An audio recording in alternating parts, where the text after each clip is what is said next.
৪ বছর কিংবা ৩.৫ বছর আগে যে বিশ্বকাপ জিতেছিল আর্জেন্টিনা, এইবার সেই সোনালি ট্রফি ধরে রাখার পথে সবচেয়ে বড় বাধা কোন দেশ?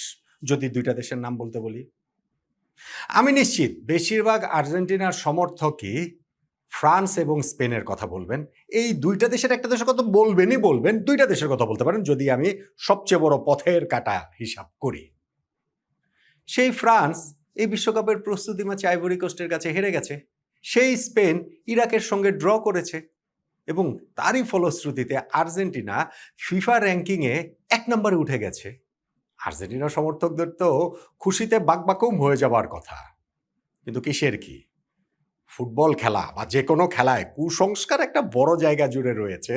ইতিহাসের অঙ্গুলি হেলনেরও কিছু বিষয় আছে এবং সেই কারণেই এই ফিফা র্যাঙ্কিংয়ের ১ নম্বরে উঠে যাওয়াতে আর্জেন্টিনার সমর্থকরা অন্ততপক্ষে স্বস্তিতে নেই।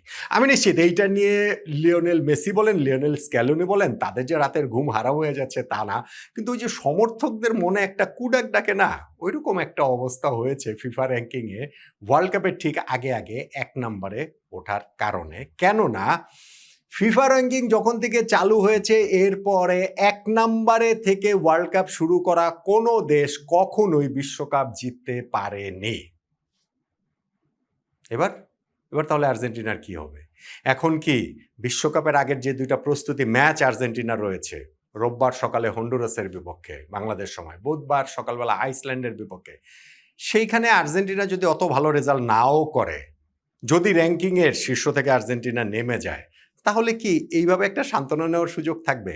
নাকি এখন ফ্রান্সের যে একটা ম্যাচ রয়েছে নর্দার্ন আয়ারল্যান্ডসের বিপক্ষে, সেইখানটাতে ফ্রান্সকে তুমুলভাবে সাপোর্ট করতে হবে যেন ফ্রান্স র্যাঙ্কিংয়ের ১ নম্বরে উঠে যায়। এই ডিলেমার জায়গাটা আসলে কেন? আর এই ডিলেমা সত্ত্বেও আর্জেন্টিনার আশার জায়গাও রয়েছে, লিওনেল মেসিদের ভরসার জায়গাও আসলে রয়েছে, অন্ততপক্ষে ২টা কারণে। কেন আমি ওই আলোচনাটাই করছি। দেখেন, আর্জেন্টিনা গত বিশ্বকাপ যখন খেলতে গিয়েছিল কাতারে, যখন শুরু করেছিল, তারা তো র্যাঙ্কিংয়ের শীর্ষে তো ছিল না। ব্রাজিল ছিল সেটা। আর্জেন্টিনা মনে হয় তখন ৩ নম্বরে ছিল। ওয়ার্ল্ড কাপ তারা জিতেছে না? জিতেছে।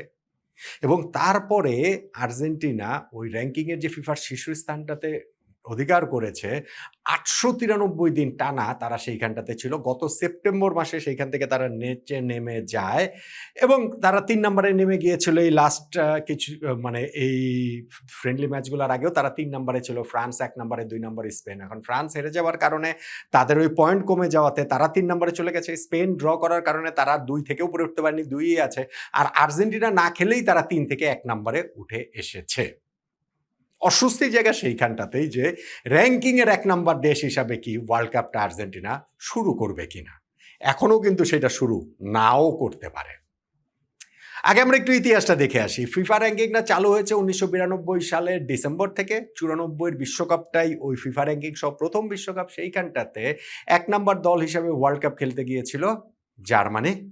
সেই জার্মানির বিশ্বকাপ থেকে বিদায় হয়ে যায় কোয়ার্টার ফাইনালে, বুলগেরিয়ার কাছে তারা হেরে যায়। অসাধারণ একটা ম্যাচ ছিল, আমার এখনো স্মৃতিতে একেবারে উজ্জ্বল। রিস্টো স্টোইচকভ একটা ফ্রি কিক থেকে অসাধারণ গোল দিলেন। তার চেয়েও অসাধারণ হচ্ছে গিয়ে লেচকভ, তাদের ওই টেকো মাথার নাম্বার 9 লাফিয়ে পড়ে যে একটা হেডে গোলটা দিয়েছিলেন না, উফ, অসাধারণ ছিল। যাই হোক, আর্জেন্টিনার ওই জার্মানির ওই ওয়ার্ল্ড কাপে কিন্তু তারা শীর্ষে থেকে ওয়ার্ল্ড কাপ শুরু করে ফিফা র্যাঙ্কিংয়ে কোয়ার্টার ফাইনাল থেকে বিদায় নিতে তাদের হয়েছে। ১৯৯৮ বিশ্বকাপ শীর্ষে থেকে শুরু করেছিল ফিফা র্যাঙ্কিংয়ে ১ নম্বরে থেকে ব্রাজিল, ফাইনালে ফ্রান্সের কাছে হেরেছে। ২০০২ বিশ্বকাপ শীর্ষে থেকে শুরু করেছিল ১ নম্বরে থেকে ফ্রান্স, প্রথম রাউন্ডেই বিদায় হয়ে গেছে। ২০০৬ এবং ২০১০ এই ২টা বিশ্বকাপেই ফিফা র্যাঙ্কিংয়ে ১ নম্বরে থেকে শুরু করেছিল ব্রাজিল, ২ বারই তাদের কোয়ার্টার ফাইনাল থেকে বিদায়। ২০১৪ ১ নম্বরে থেকে শুরু করেছিল স্পেন, তারা গ্রুপ পর্বে বিদায় নিয়েছে। ২০১৮ ১ নম্বরে থেকে শুরু করেছিল জার্মানি, গ্রুপ পর্বে বিদায়। ২০২২ সালের ওই ১ নম্বরে থেকে শুরু করেছিল যে ব্রাজিল, তারা কোয়ার্টার ফাইনালে হেরে যায় ক্রোয়েশিয়ার কাছে। তার মানে দেখেন, ফিফা র্যাঙ্কিং চালু হওয়ার পরে যে ৮টা বিশ্বকাপ হয়েছে, কোনোবারই ফিফা র্যাঙ্কিংয়ের ১ নম্বরে থেকে যেই দলগুলো শুরু করেছে তারা কিন্তু ওয়ার্ল্ড কাপ শিরোপাটা জিততে পারেনি। সেই কারণে আর্জেন্টিনা সমর্থকদের একটু অস্বস্তির কারণ আছে বৈকি।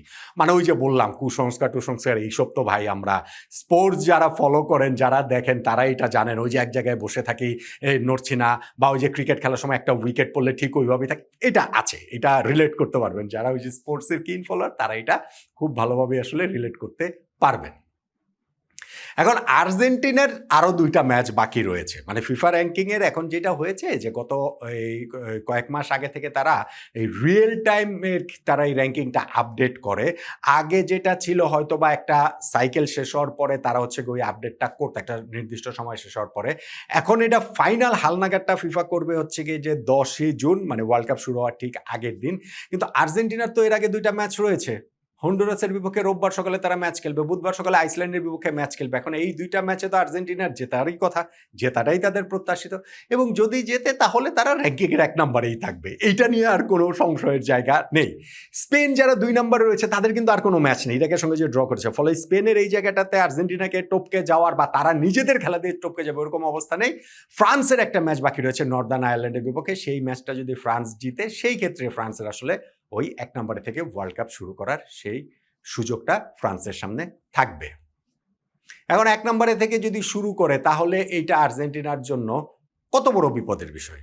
মানে এইটাতে আসলে কি, মানে এটা হবেই না। আমি যে শুরুতে আপনাদের বলছিলাম যে না ২টা জায়গা আছে, যেই ২টা জায়গায় লিওনেল মেসি, লিওনেল স্ক্যালোনি, এই লিওনেল জুটি তারা আসলে স্বস্তিতে থাকতে পারে। সেটা হচ্ছে কি ভাই, রেকর্ড যেটা থাকে সেটা কি নতুন করে তৈরি হয় না? যেইটা এতদিন পর্যন্ত ফিফা র‍্যাঙ্কিং এর ১ নাম্বার দেশ যারা ওয়ার্ল্ড কাপ শুরু করেছে তারা বিশ্বকাপ জেতেনি। কখনো না কখনো তো এইটা ভাঙবেই। এটা যে কখনোই ভাঙবে না বিষয়টা তা না। এটা তো হতেই পারে। সো সেইটা যদি এইবারে আর্জেন্টিনার ক্ষেত্রে হয়, অসুবিধাটা কি? নাম্বার 1।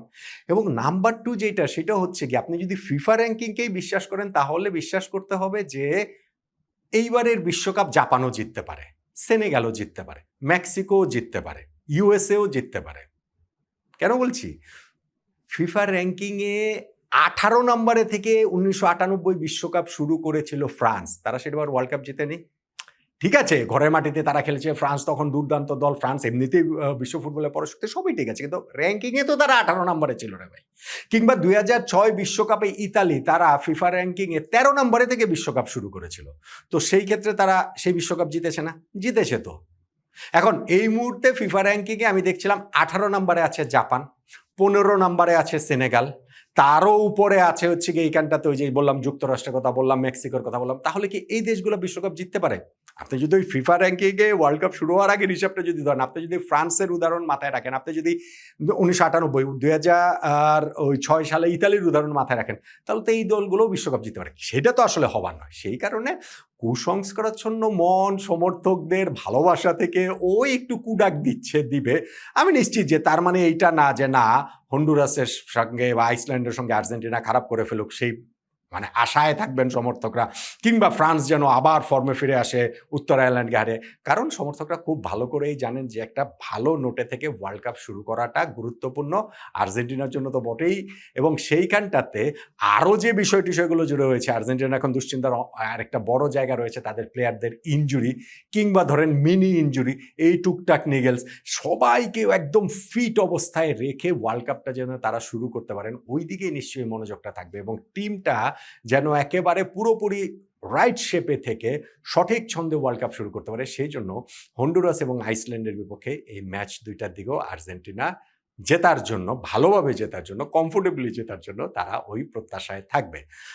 ফিফা র‍্যাঙ্কিংয়ে ১ নম্বরে থাকা কোনো দেশ কখনোই বিশ্বকাপ জিততে পারেনি। আমার কাছে মনে হয় না এটা সমর্থকদের একটু কুসংস্কারাচ্ছন্ন মনের বাইরে এটা আর বড় কোনো সমস্যা, মোটেই এটা কোনো মেজর সমস্যা না।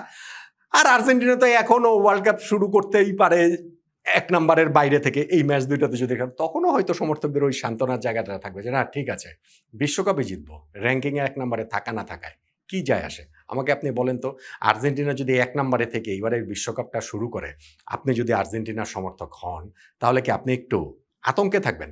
আবার আপনি যদি আর্জেন্টিনার প্রতিপক্ষ দলের সমর্থক হন, ধরেন ব্রাজিল, মেজরিটি তো হচ্ছে গিয়ে মানে এই ব্রাজিল আর্জেন্টিনাই, ব্রাজিলের সমর্থক যদি হন, তাহলে আর্জেন্টিনা ১ নম্বরে থেকে যদি ওয়ার্ল্ড কাপটা শুরু করে, আপনি কি একটু খুশিতে থাকবেন যে না আর্জেন্টিনা তাহলে বিশ্বকাপ এবার জিততে পারছে না?